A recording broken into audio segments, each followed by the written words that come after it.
To talk more about the fight for Fallujah, I'm joined now by Gareth Porter, investigative journalist and historian. Welcome, Mr. Porter. Thank you. So the Iraq War has been over for 10 years officially, but with this takeover of Fallujah, the question is, are we any better off today than we were when we left it?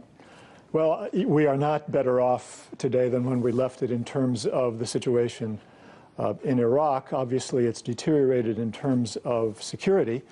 But I think the underlying problem here has to be understood, as was mentioned in the intro. The fundamental problem really goes back to the U.S. introduction of forces into Iraq in the first place. The occupation was the single biggest, not just the single biggest, but overwhelmingly the cause of the rise of jihadism throughout the Middle East. This is very well documented, and it has to be reiterated over and over again that without that occupation, Al-Qaeda would not have had the opportunity to flourish in Iraq, and therefore would not have been able to insert itself into Syria when the opportunity arose the last couple of years. And as a result, of course, of the Syrian opportunity, then to go back into Iraq with even greater presence and more trained fighters, which is a large part of the problem today in Fallujah and elsewhere in Iraq. Mm-hmm. So what we're seeing here is the direct result of the intervention of the United States. And this is so often forgotten as people talk about the problems that Iraq is experiencing now in terms of security. And we opened the genie's bottle, and it's not going to be possible to put the genie back in anytime soon, certainly not by military force. Now, people will take a look at the situation there today, and some say that the result is this is a result of pulling out too soon and not enough of a surge. Well, what do you think about that? That, of course, is the spin that's being put on it by people who supported the war in Iraq and whose political positions and careers have been dependent on the ability to spin that position. It's going to become more and more difficult. It has become more and more difficult over the years to justify the occupation and the Iraqi war. And I think those people are fighting a losing battle against history. I mean, it's becoming increasingly clear that the very people who are making that argument, and I have to include former Secretary of Defense Robert Gates among them, because he's continuing to justify the Iraq war, those people are on the wrong side of history, fundamentally.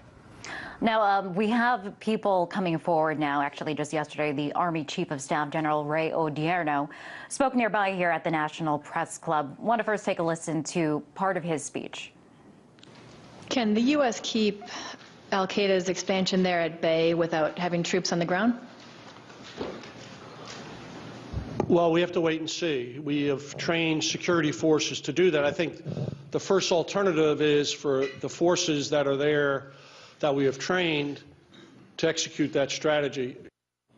So he's saying that we should kind of take this wait and see kind of approach. What do you think? What do you think about his answer there? Well, look, I mean, what he's really trying to suggest here is that their policy was all along to prepare the Iraqi government and military forces to deal with this kind of problem.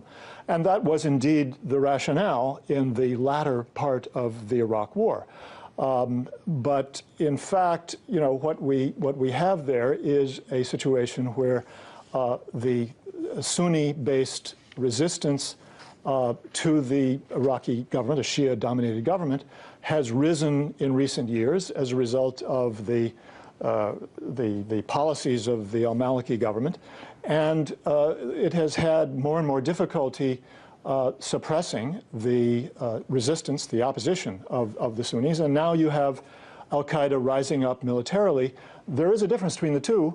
Al-Qaeda does not have support from the Sunni tribes. It has individuals who joined it, but the Sunni tribes are still resistant to Al-Qaeda. And by the way, they have a very major difference over Al-Qaeda, the Islamic State of Iraq and Levant, as it calls itself now, wanting to have essentially a Sunnistan, which combines Iraq and Syria. And the tribes in Iraq are very much opposed to that. So